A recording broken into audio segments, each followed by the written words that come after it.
Jaya Radha Madhava Kunja Bihari Madhava Kunja Bihari Navalapa Giriva Gopijana Yashoda Nandana Braja Jana Ranjana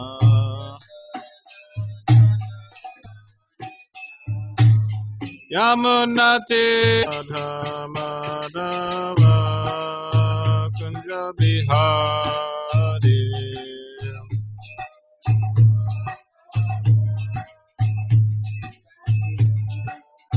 Jai Radha Madhava Kunja Bihari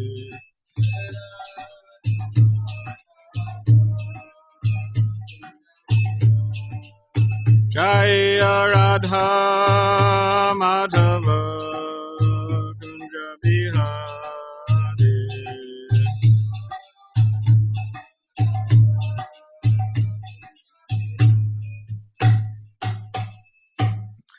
Prabhupada ki jai.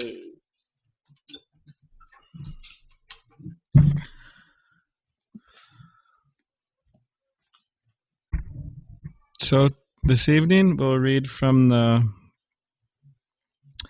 Srimad Bhagavatam, Canto 10, entitled the Summum Bonum, and we will read text 14. Chapter 1, the Advent of Lord Krishna, introduction, text 14. So 10, 1, 14.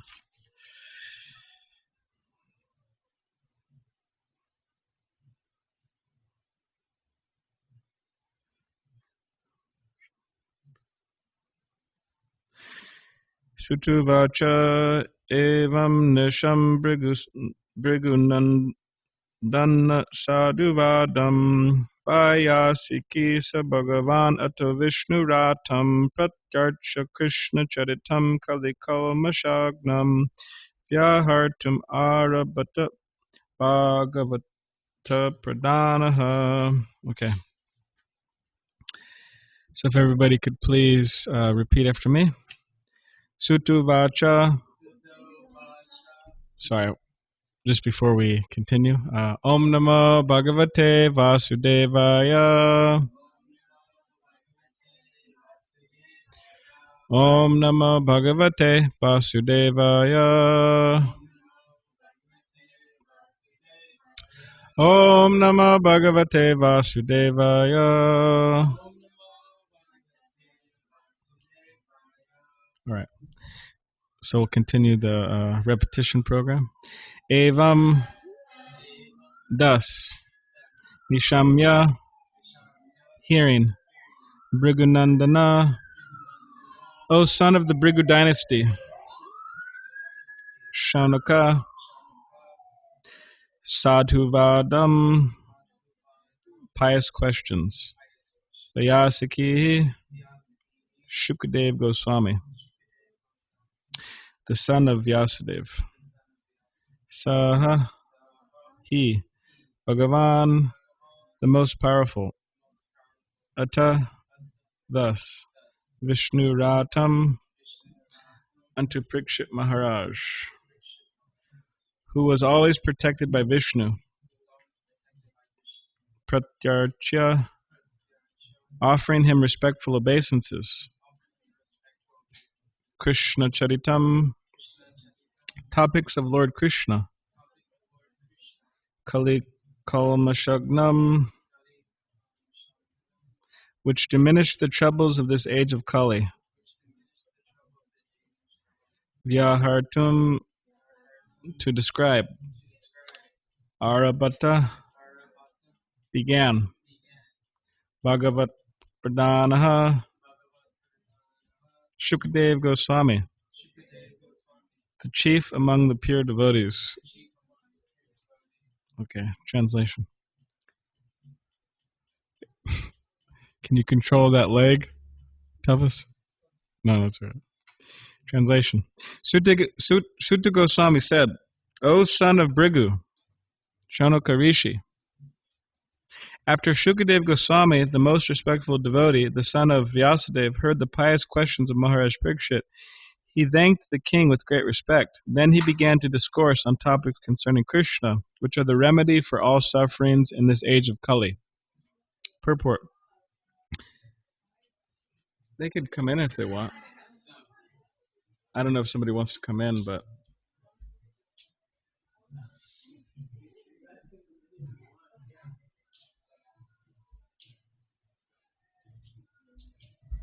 Hare Krishna.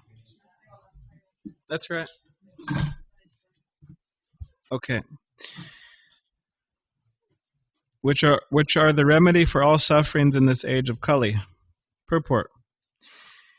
In this verse, the words Krishna Charitam Kali Kalmashagnam indicate that the activities of Lord Krishna are certainly the greatest panacea for all miseries, especially in this age of Kali. It is said that in Kali Yuga, people have only short lives, and they have no culture of spiritual consciousness. If anyone is at all interested in spiritual culture, he is misled by many bogus swamis and yogis who do not refer to Krishna Katha. Therefore, most people are unfortunate and disturbed by many calamities. Srila Vyasadeva prepared Srimad Bhagavatam at the request of Narada Muni in order to give relief to the suffering people of this age, Kali Kalmashagnam. The Krishna consciousness movement is seriously engaged in enlightening people through the pleasing topics of Srimad Bhagavatam. All over the world, the message of Srimad Bhagavatam and Bhagavad-Gita is being accepted in all spheres of life, especially in advanced educated circles. Srila Shukadev Goswami is described in this verse as Bhagavata Pradhanaha, whereas Maharaj Parikshit is described as Vishnu Ratam. Both words bear the same meaning, that is, Maharaj Parikshit was a great devotee of Krishna, and Shukadev Goswami was also a great saintly person and a great devotee of Krishna. Combined together to present Krishna Katha, they give relief to suffering humanity. Anarto Pashanam Sakshad Bhakti Yoga Maroksaje Lokasya Janato Vidvamsh Chakre Satvata Samhitam, which means the material miseries of the living entity, which are superfluous to him, can be directly mitigated by the linking process of devotional service. But the mass of people do not know this, and therefore the learned Vyasadeva compiled this Vedic literature, Srimad Bhagavatam, which is in relation to the supreme truth. So that's from the Bhagavatam 176. People in general are unaware that the message of Srimad Bhagavatam can give all of human society relief from the pangs of Kali Yuga. Kali Kalmashagnam. This ends the purport. Om Jnanativedandasya Gyananjana Shalakaya Chakshulanmaditam Yena Tasmai Shri Gurave Namaha Mukam Karidvachalam Pangam Langaite Girim Yat Kripa Tamaham Vande Shri Gurun Ditadanam Vancha Kapadribhascha Kripa Sindhubevacha Patitanam Pavnebhyo Vaishnavebhyo Namo Namaha Jaya Shri Krishna Chaitanya Prabhu Nityananda Shri Advaita Gadadhar Shivasadi Gaura Bhaktivinoda Hare Krishna Krishna Krishna Hare Hare Hare Rama Rama Rama Hare Hare. So those last few prayers I chanted mean I was born in the darkness of ignorance, and my spiritual master opened my eyes, darkened eyes with the torchlight of knowledge. I offer my humble obeisances unto him.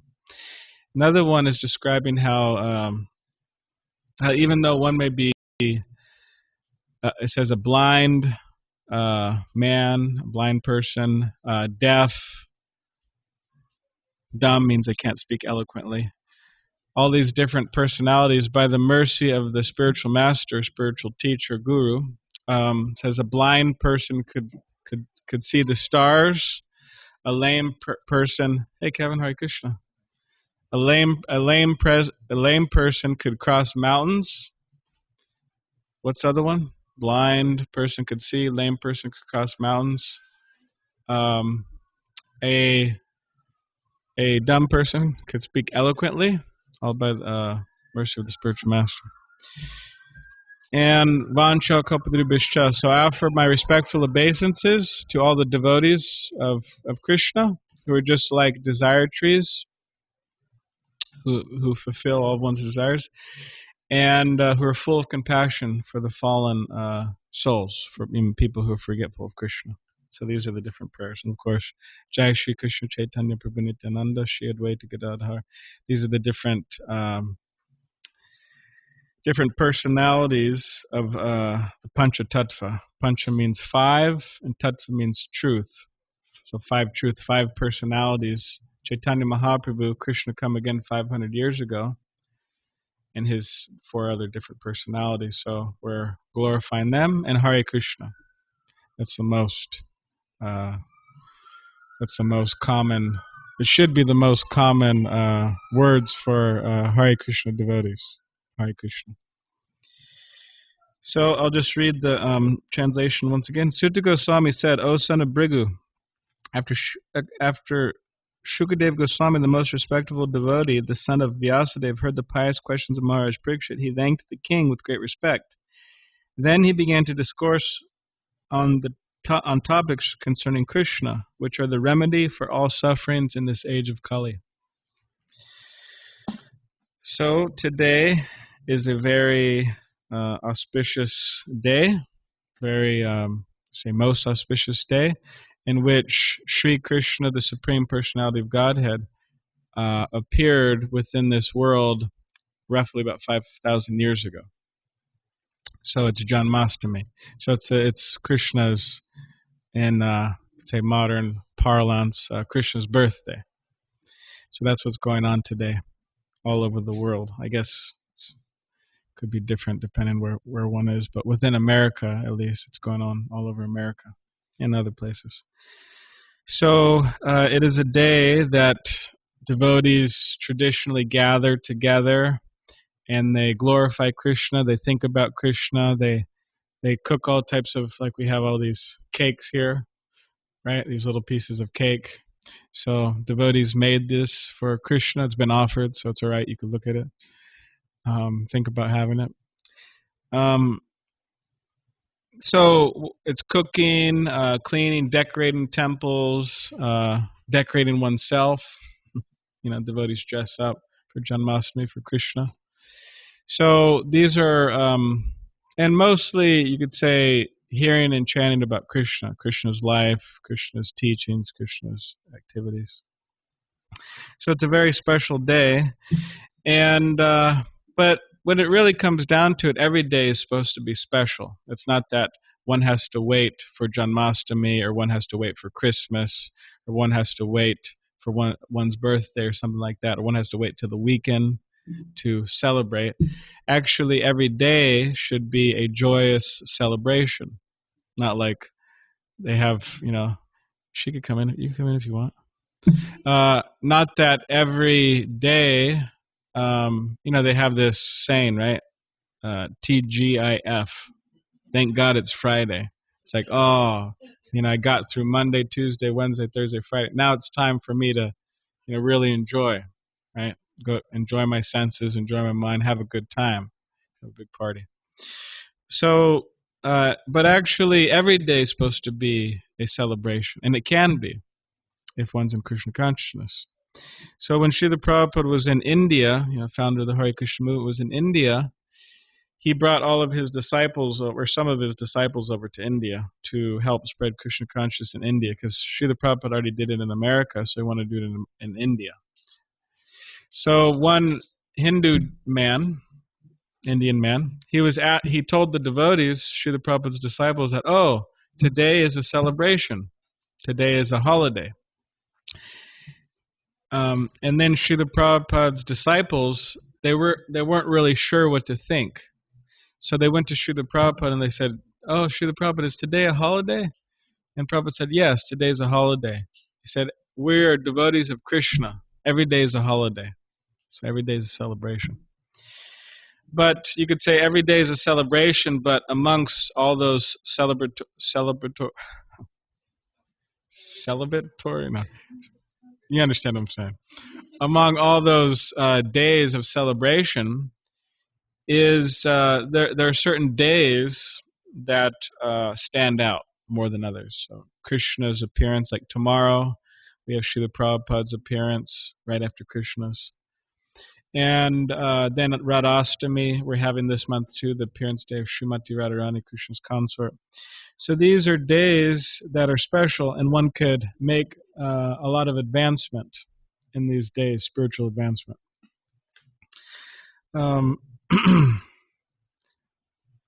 And therefore one should utilize such days. Actually, one should utilize every day properly, but especially these days, one should really engage oneself fully in celebrating this festival. And if we do this, we'll see that all of our suffering, all of our misery, all of our mental anxiety, all of our worries, so many things that bother us, so many things that are bothering the world, fears, frustrations, all of these different things just disappear, they vanish if one celebrates properly.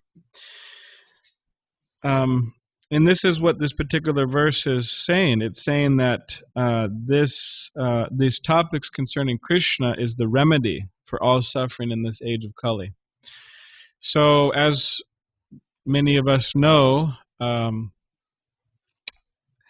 there's different ages, and this particular age of Kali is considered to be the most degraded or the most unfortunate age. Now, although it's the most unfortunate age, we should always remember something. Within this Bhagavatam, we're on the 10th canto. In the 12th canto, it says that the demigods, means personalities on higher planets, they're actually lining up to take birth on this planet at this time. So you say, oh, well, if it's so terrible, right, then why are they lining up to take birth? Who could say? Anybody could say? Does anyone remember?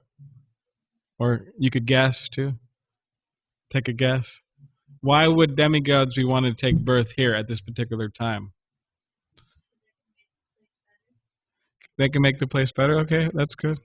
Yes.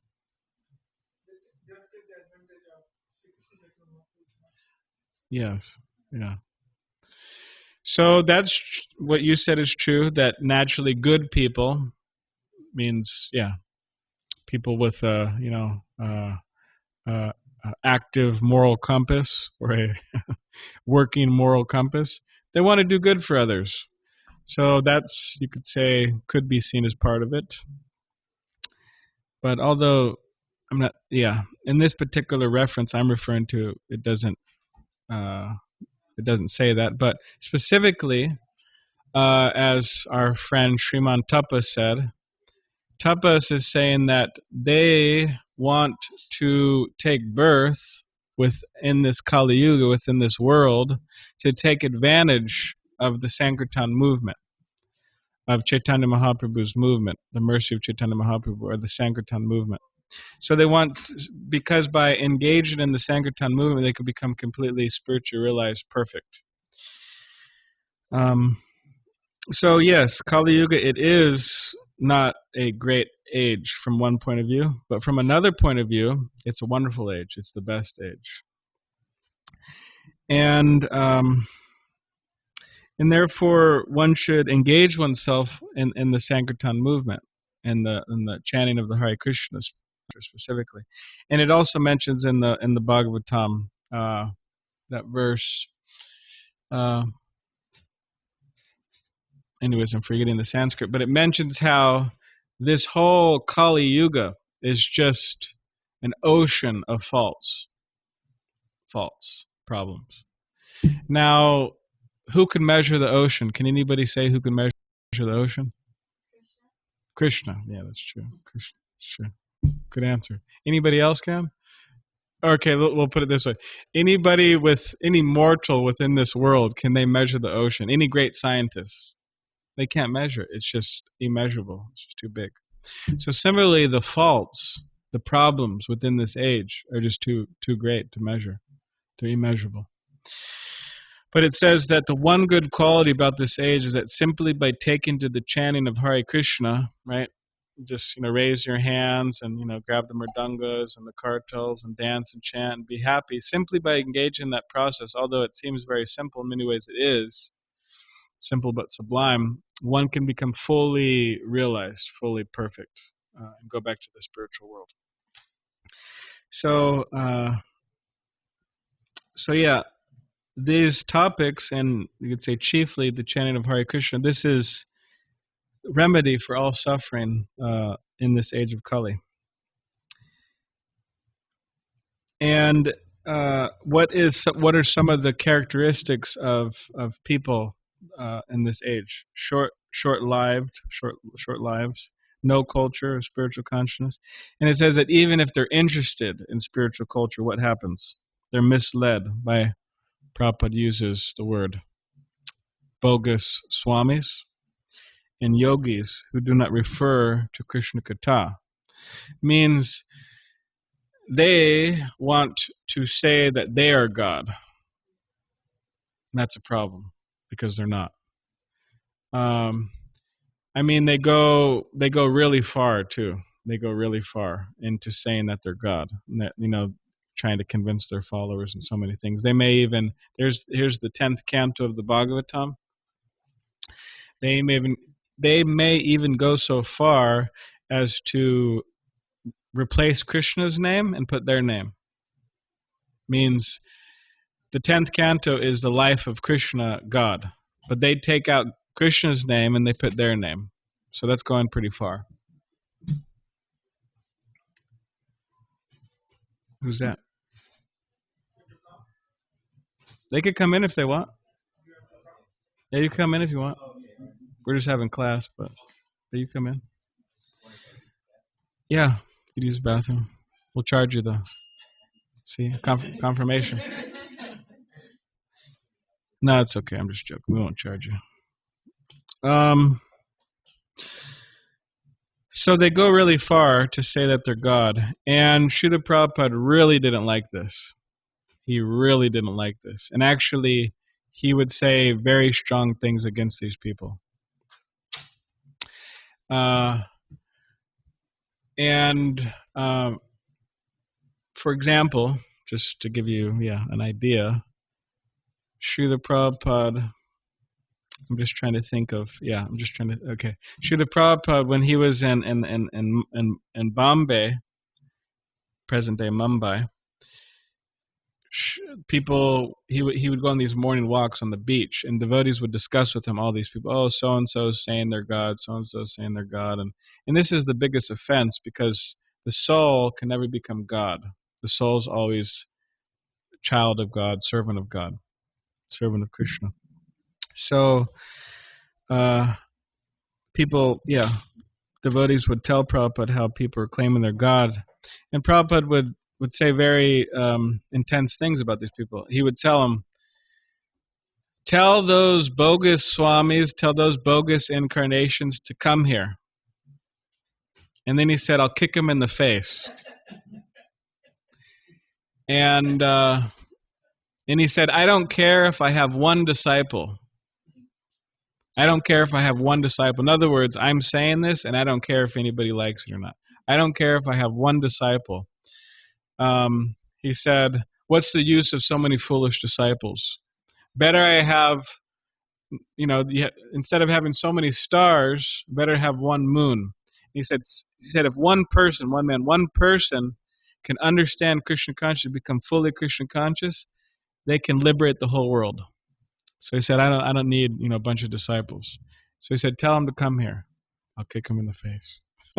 Prabhupada said that. Now, why is this? Why is Srila Prabhupada saying this? Srila Prabhupada saying this because these people, swamis, yogis, bogus swamis, bogus yogis, actually ruin people's lives. Give me your money, give me your worship, give me your adoration, and I'm a big guru, I'm God, but they're not. They're cheaters. So this is what Srila Prabhupada is saying, that sometimes people are interested, but then they get cheated. It's a problem, actually. And what's the main cheating process? These so-called gurus, they don't mention Krishna Katha. They don't mention anything about Krishna. It's all about themselves. And therefore people are unfortunate and disturbed by so many calamities. But Narada Muni, Srila Vyasadeva prepared Srimad Bhagavatam at the request of his guru Narada Muni, and this will give relief to the suffering of people. And this Krishna conscious movement is specifically designed, engineered, created by Srila Prabhupada to give as many people as possible the chance to hear about Krishna, to hear about the process of devotional service.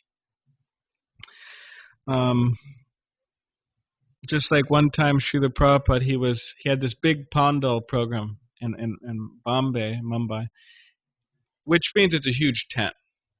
But like thousands of people come, just like in America, you have a football game, right? And how many people will show up at the football game? How many people is it? 100,000? Is that too much? 20,000, 50,000? Does anybody know? All right. Well, let's say 50,000 people. So similarly within India, even now, you have a spiritual discourse and so many people show up, thousands, 10,000, 20,000, a lot of people. So a lot of people are showing up to hear Srila Prabhupada speak. And then one reporter, he asked Prabhupada, why are you're putting on all this money and all this, big operation? They're also distributing prasadam, food offered to Krishna. Why are you doing all this, so much money? And Prabhupada said, we're doing all of this so simply people could have a chance to hear about Krishna. Because by hearing about Krishna, it's Nitya Siddha Krishna Prema Saddhika Banoy Shravanada Shuddha Chitte Kori Dois, Bengali. It means Krishna consciousness, or specifically pure love for Krishna, is in everybody's heart. And by association with Krishna, devotees of Krishna, specifically it says, by hearing and chanting about Krishna, this pure love for Krishna awakens. Just like within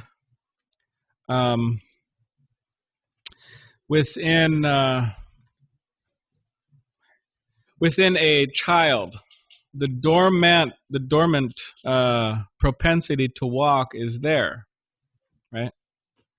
Under normal circumstances, the dormant propensity to walk is there, and soon enough, when the time comes, they walk. They run, they walk, they run. So similarly, if one is in the right circumstances, spiritual circumstances, then their Krishna consciousness will come out. It's natural. It's very natural. So that's why Srila Prabhupada said, that's what we're doing. We're giving people the chance to hear about Krishna. Nitya Siddha Krishna Prema Saddhika Banoy. And therefore we have the message of Srimad Bhagavatam, the message of Bhagavad-Gita. Hare Krishna. You're welcome to join if you like. So Bhagavad-Gita is the preliminary study of the science of God, where Krishna lays out so many things, details about himself and about this world and karma and so many different things. Krishna explains. Very important book. Krishna spoke it, Song of God. And then there is the Srimad Bhagavatam, or Bhagavat Purana, which is the next book, generally, that devotees will study, which is 18,000 verses, and a lot of purports, too. And it is very important that devotees study this every day. Nityam Bhagavata Sevaya. So that means every day. That doesn't mean like every Sunday, or that doesn't mean like, it means every day. And just as one eats every day to nourish one's body, so similarly one should hear spiritual discourses every day to nourish one's spiritual body, or to nourish one's spiritual consciousness in order to become Krishna conscious, feel spiritual nourishment. And therefore, in every class every temple throughout the world, we have classes every day on the Srimad Bhagavatam. And nowadays, everything's online. It could be seen, anywhere. So within the Srimad Bhagavatam, we find more details of Krishna. of who Krishna is. And therefore, Srila Prabhupada, very early in the Hare Krishna movement, he wanted to translate and comment on, specifically he did a summary study of the 10th canto of Srimad Bhagavatam in the form of Krishna book, which is a one-volume edition. It's some 3 volumes, but now the most modern print is 1 volume. So, and this describes Krishna's childhood, his going to Mathura, his going to Dwarka, his dealing with his devotees, and so on. All the details of Krishna. A lot of details of Krishna. Of course, to to get all the details of Krishna is very difficult, because maybe say impossible, inconceivable. Krishna is the Supreme Personality of Godhead. But the 10th canto, Srila Prabhupada says you should read from the first canto all the way going up to, then go to the 10th canto. Don't jump. Don't jump to the 10th canto. Because so many people will misunderstand Krishna and his activities. And specifically, a lot of the times people can't understand Krishna's activities in relation to him being with the gopis. The gopis are cowherd girls, young girls, unmarried girls. Now, of course, nowadays, you talk about young boys being with unmarried girls. It's kind of normal, right? I mean, so what? What's the big deal? Like sometimes when we give classes about in the Chaitanya Charitamrita, Lord Chaitanya, Krishna Come Again, 500 years ago, we talk about how Chaitanya and Nityananda, they delivered 2 brothers, really low degraded brothers, and they would drink. Everybody's like, oh, so what? So many people drink, right? Wow, big deal. They would drink. They would, this is, lighting people's houses on fire. They're big criminals, big terrorists, doing so many horrible things. But still, it's hard to give, modern people a picture of how bad they were, because so much of the stuff that they're doing is kind of normal, So yeah, when you talk about, Krishna, he would dance with young girls. Okay. But within Indian, specific within that particular cultural ethos, it was just, you don't do that. You marry. Okay. You marry. That's what you do. And then with your wife, I don't know, you may dance sometimes or something like that, but not with unmarried girls. And specifically, says Krishna would even dance with married women, to both. So it's like a big no-no for people, people's material conceptions in relation to what they think Krishna should do and not do. And sometimes you have these bogus swamis and incarnations of God. They'll say, I'm God, and therefore you should send your wives and you should send your daughters. I'm Krishna, and we'll dance together. So Srila Prabhupada would say, okay, fine. You say, not fine, but you say, send your daughters and wives to dance with Krishna, but can you lift Govardhan Hill? Because Krishna also lifted Govardhan Hill, right? They can't do that.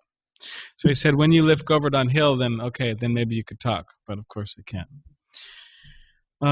So anyways, it is very difficult for people to understand Krishna in the 10th canto of the Srimad Bhagavatam. And they have so many mundane conceptions, just like one devotee, his father would say, oh, I know Krishna, he's that warrior, so many wives. And yeah, I know him. Now, from our perspective, from the perspective of devotee, perspective of Gaudiya Vaishnavism, we think all these people are just offenders. They have no idea what they're talking about. And even though they say they know Krishna, they know nothing about Krishna.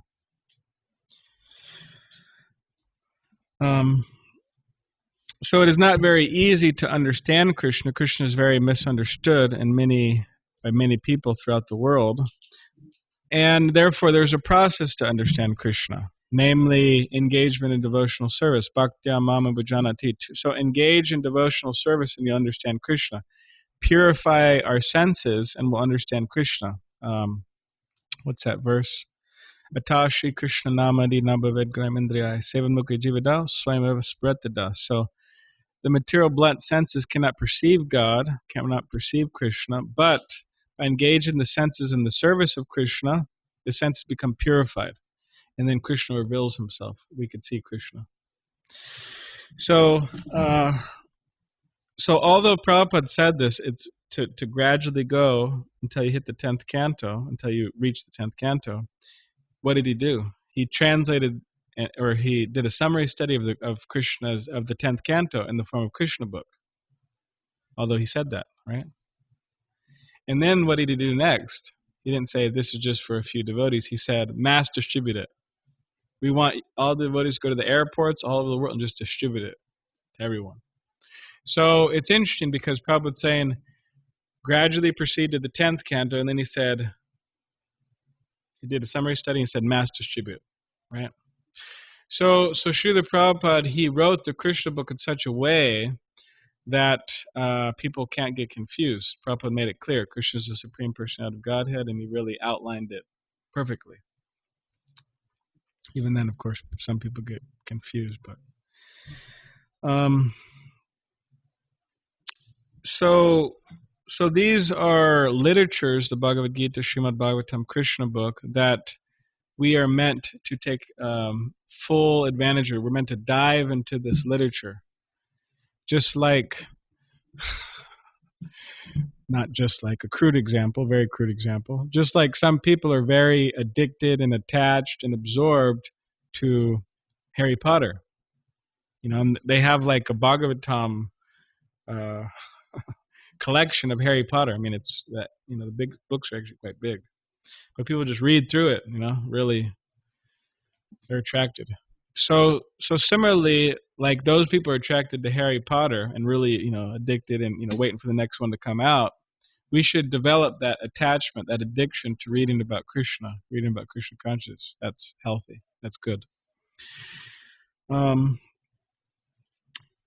So within Krishna's pastimes, there's so many wonderful pastimes in which Krishna will display his different, mostly he's displaying his, it's all about, really when it comes down to it, it's all about pure spiritual love, Krishna Prem. It's all about this loving relationship that Krishna has with his devotees. So practically every single pastime, every word, every little, everything about the Bhagavatam, about Krishna book is just saturated with this, these loving relationships with Krishna. So, and there's different relationships that one could have with Krishna that is described within the 10th canto. And specifically, I'm thinking of the relationship Krishna has with his mother, Mother Yashoda.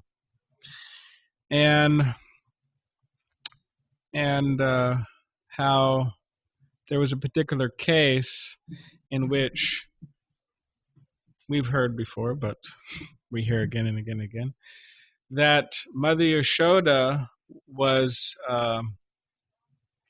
she was actually wanted to please, because she's a pure devotee, because she's Krishna's mother, she wanted to please Krishna by giving Krishna best milk ever, right?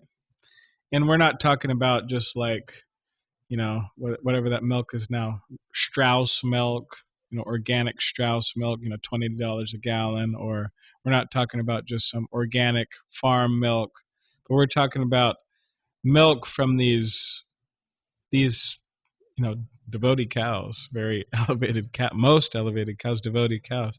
And specifically that was special because they would eat a special grass from Govardhan Hill. So they would eat this grass, and then they would produce this very wonderful milk. Most wonderful milk. So that's what Mother Yashoda wanted to do, and she did it. So she got some of that milk, and then she was boiling the milk on the stove. And Krishna was young at the time.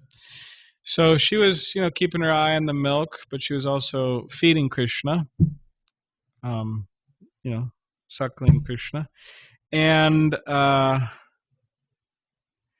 what happened was, because in the spiritual world, it is said that everything is conscious.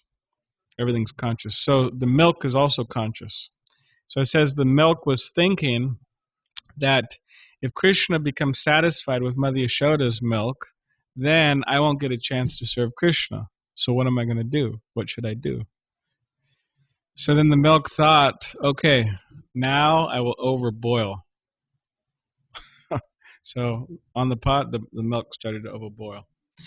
And Mother Yashoda saw this, noticed this, so she got up to place Krishna down. But she placed Krishna down, then she got up to tend to the milk. Now, if we think about this, but Krishna was displeased with her. Krishna was angry. He bit his lip. He became very angry because he wasn't satisfied with her milk yet, but she got up. Just like if somebody's feeding you dinner or something and you just, take away the plate, right? Probably be upset. So Krishna was upset. He was still hungry. So what is this? I mean, if Mother Yashoda is a pure devotee, which she is, how do we see this?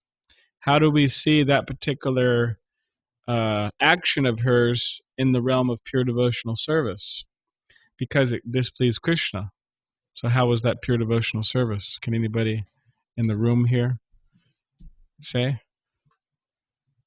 How Mother Yashoda getting up to get Krishna's milk that was overboiling on the stovetop, how does this not go against her being situated in pure devotional service? What do you think, Prakash?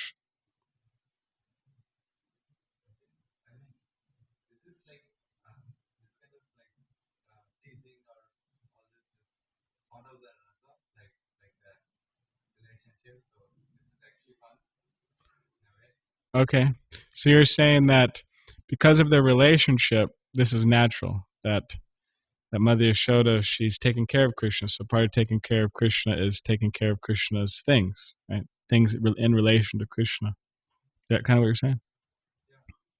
It's part of the pastime. Okay. You have something? Okay. Well, one way that our spiritual authorities, they look at it is that Mother Yashoda, she was getting up to get the milk because it was Krishna's milk.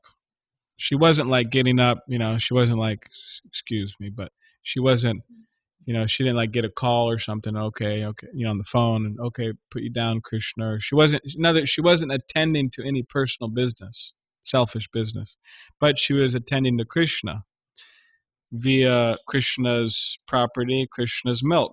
So she was getting up with the idea that I want to please Krishna, therefore I'm getting this milk, because it's special milk, right?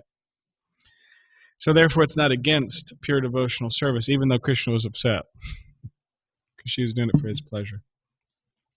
So she goes up to get that milk, and then Krishna becomes really upset. So bites his lip and, throws a bit of a temper tantrum. And he goes, and, there's all these pots of yogurt and butter, and breaking them and taking it, right, eating it, and then he's feeding it to the monkeys, and then the monkeys, they become full, right? Their little bellies become full, and then Krishna will say, such things. Oh, even the monkeys won't take this. This is useless butter, and they won't take it. So Krishna keeps on going, and Mother Yashoda is able to track him because of stepping in with yogurt or butter, stepping in, say, butter, and she's able to track little footprints of Krishna. So she saw where he went. So then she was chasing after him. She caught him. And she had a stick. But this stick, she wasn't going to, it was more as a scare tactic. She's a mother. But Krishna was really scared. She's looking at her very scared. So he stopped, and she caught him. And then it said that Mother Yashoda said, okay, I'm going to tie you to a wooden grinding mortar. So mortar to grind spices is a big one. That's what they used to do before, these big factories and all that. They used to grind them themselves, keep very healthy, right? So much exercise. That and so many things, right? Churning butter, great exercise, grinding spices, milking cows, growing food. So she was going to try to tie him to this mortar. And then she was trying via ropes. So she got all the ropes from her house, but it was always 2 fingers too short. So it was always a little too short.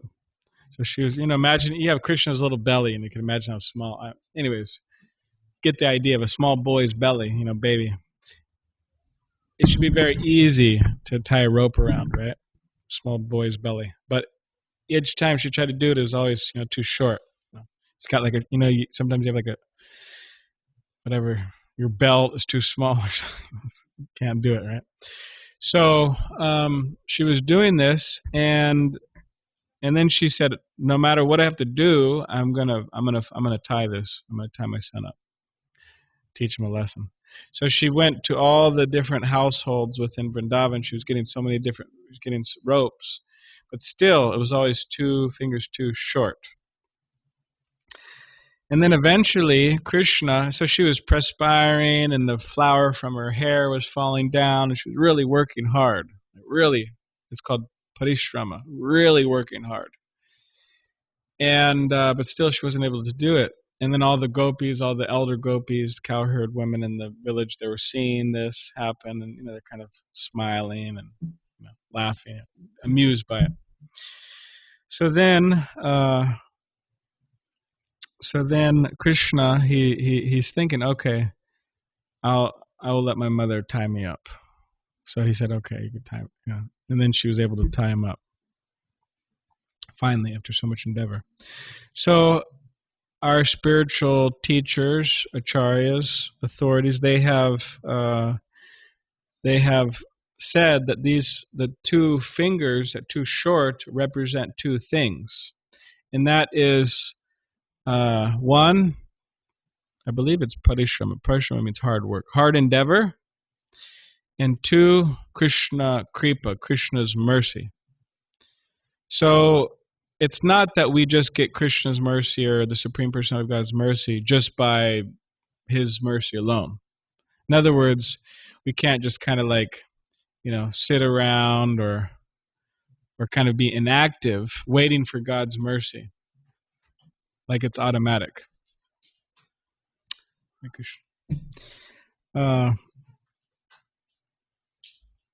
So, nor can we just think, okay, just by my hard work alone, I'll get God's mercy. I'll enter the kingdom of God. I'll be Krishna conscious. Right? It's a combination of both. And many religionists and people, they have analyzed, okay, is it God's mercy alone or is it our hard work, right? It's both.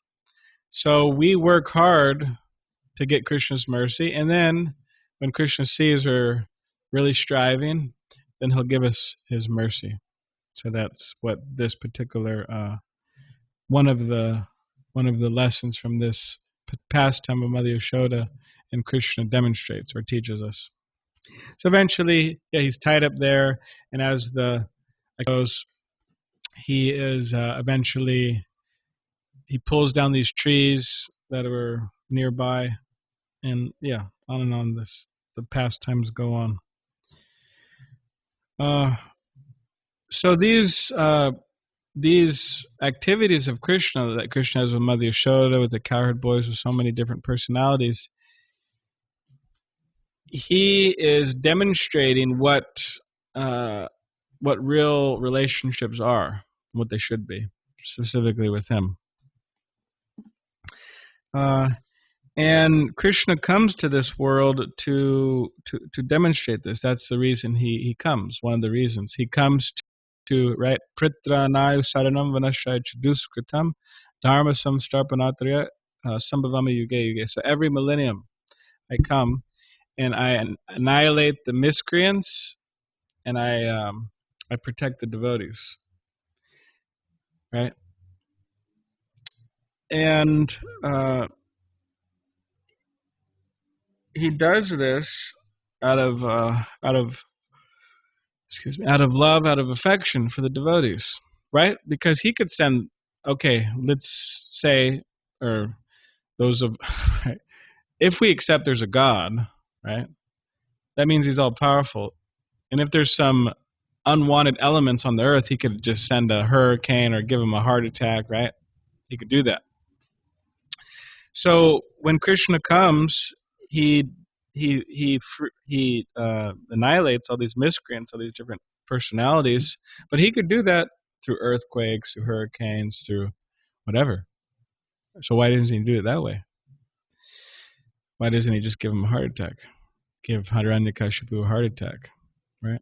Just like Prahlad Maharaj and Hiranyakashipu. Prahlad Maharaj was being harassed to to practically unlimited degree, intolerable degree for most. Of course, he was tolerating.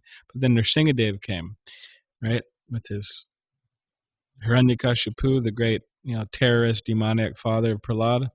Nrsingadev put him on his lap, put his nails there, his sharp nails, and just finished, killed him. Now, this is actually a great manifestation of Krishna's love for Prahlad, taking care of this person. So, but he could have just sent, gave Hiranyakashipu a heart attack, right? Why didn't you do that? So one particular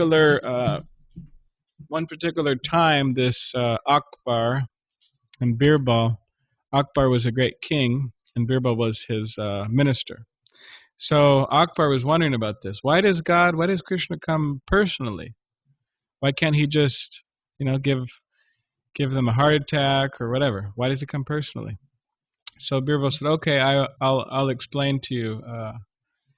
I'll teach you a lesson very soon in this regard."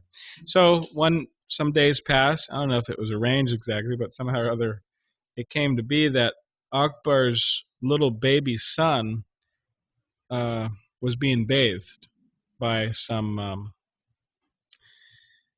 you could say, some helpers of the king. So the baby was being bathed, and conch shell, or holding the baby like that above like a little, we call it, don't throw the baby out with the bathwater, like a little, but I don't know, like a container. So the baby was being bathed there, and then all of a sudden the baby fell into the water. It started to drown. And Akbar was nearby.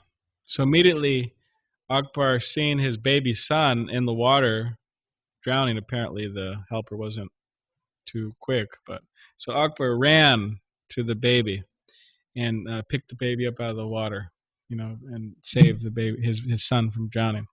So then Birbal asked Akbar. He said, "Oh, Akbar," he said, "oh, you have so many servants, you have so many ministers, you have so many, right, people under you. Why didn't you get one of them to pick up your baby, right? You could have asked them. Why didn't you get one of them?" So then Birbal understood, Akbar understood Birbal's explanation, or his lesson, that yes, so many could have came and saved Akbar's baby, but he wanted to do it personally.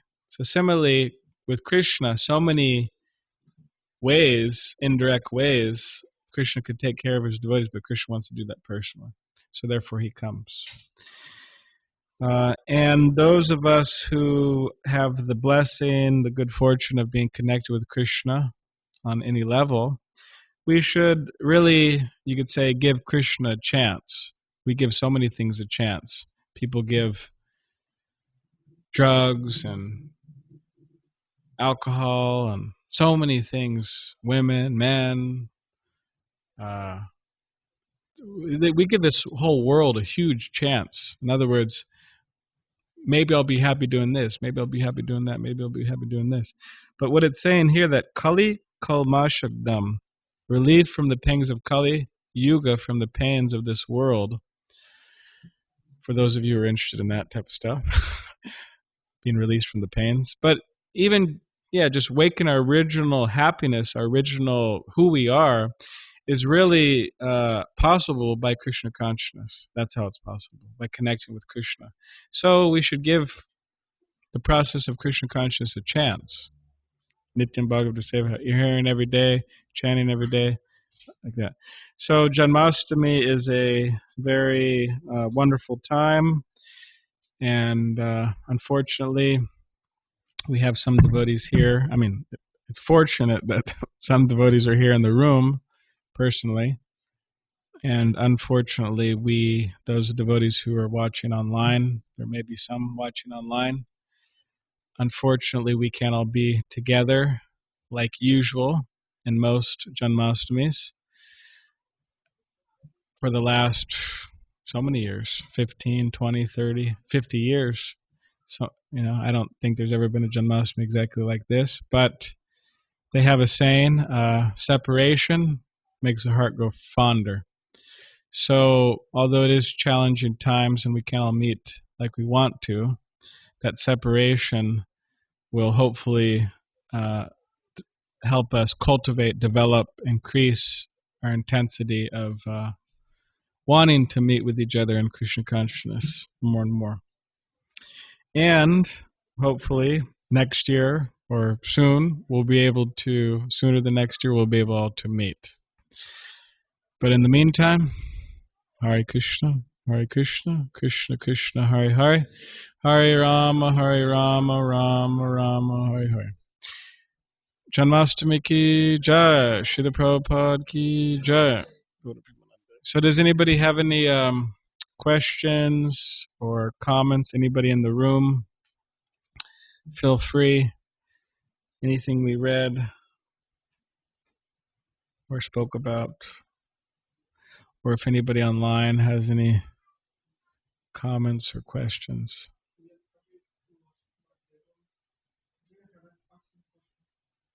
Okay.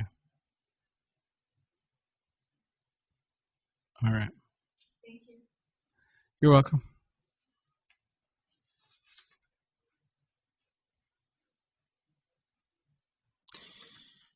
All right. Do you have any comments or questions? Okay. All right.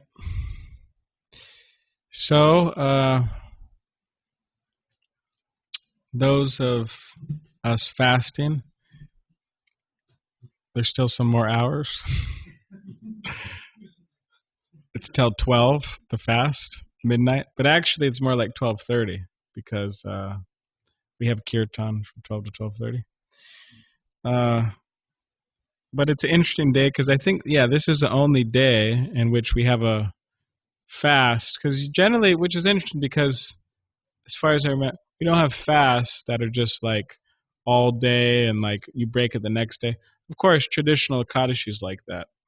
But a lot of these appearance like Krishna, you fast till midnight. Radhastami, you fast till noon. Mostly it's noon, midnight, dusk, like that. So we have till 12:30, which hopefully we're not feeling the pangs of thirst and hunger. It's one day, it's not a big deal. But if we are engaging in this fast, then that's good. It's good to do things like that, actually. To fast, yes. You have the significance of fasting? Okay. Hare Krishna. All right, thank you. I have that from my mother. I actually realized I found it. I could give it to you if you're going to be around a little longer. I think we'll be done soon. Okay. Okay, if you're back later, I could give it to you. All right. Hare Krishna. So fasting for Ekadashi, for example, in any fast, it's to reduce the bodily demands, specifically eating. But also, when fasting, like Prabhupada said, you shouldn't just fast and fall flat on your back. Sleep for, I fasted all day, although I was asleep for 20 hours, Uh, but fasting means, to reduce the sleep, to reduce eating, but also reduce sleeping. On these days, it's also good just to reduce sleeping, eating, sleeping. And in this way, we'll have more time to engage in hearing and chanting about Krishna, reading. Specifically, a lot of devotees chant more rounds and engage in more service. So that's the way, that's, a reason that we fast. And also the process of Krishna consciousness is really, there's certain things that we do that just help us develop humility, like bowing down. We don't really, sometimes, those of us who've been around for years, or, sometimes people that, we don't really think about, so, we just bow down. It's like, that's what we do. But for people, it's like, you're bowing down? Like, I'm not bowing down to anybody, It's the last thing I'm going to do. Some people think that. But it's to develop that humility, So fasting also helps with humility, chanting. It all helps, develop that humble, that I am just insignificant servant of Krishna. And you could, Prabhupada would even go so far that I'm trying to be a servant of Krishna, because servant of Krishna, because servant of God is no ordinary thing. So fasting's to help us have more time for devotional activities. So that's the best way to engage fasting days is to constantly hear and chant about Krishna. So, all right. Does anybody have any last question or comments in person or online?